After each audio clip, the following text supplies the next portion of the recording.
Yoruldum bu hesretten, hasretimden gözler yaş. Seni sevmezdim ben çar, çünkü sen ilk müddette eşki saldın kıymetten. Tuturam eşkimi yandan bahar, seni tapşırıram tek Allah'a. Bu şehirden baş götürün daha gideyim. El üzüp her bir şeyden soyup, yüzümü bu soyukluğdan koruyup, bu şehirden hatirelerimi koyup gideyim.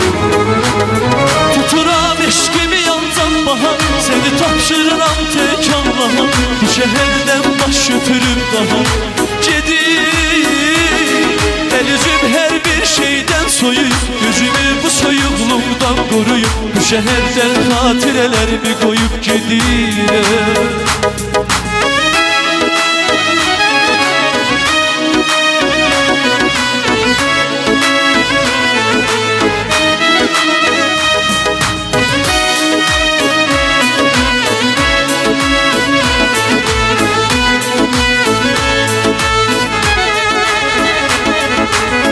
Keçəcək sensiz illər, sensiz qalan şəkillər.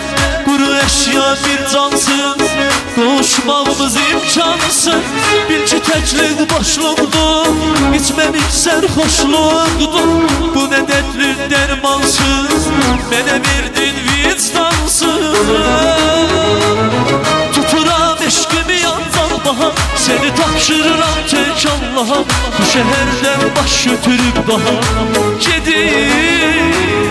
El üzüp her bir şeyden soyup, yüzümü bu soyukluğdan koruyup, bu şehirden hatirelerimi koyup gideyim.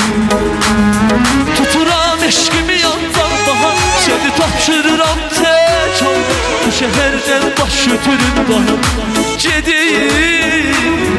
El üzüp her bir şeyden soyup, yüzümü bu soyukluğdan koruyup, bu şehirden hatirelerimi koyup gideyim.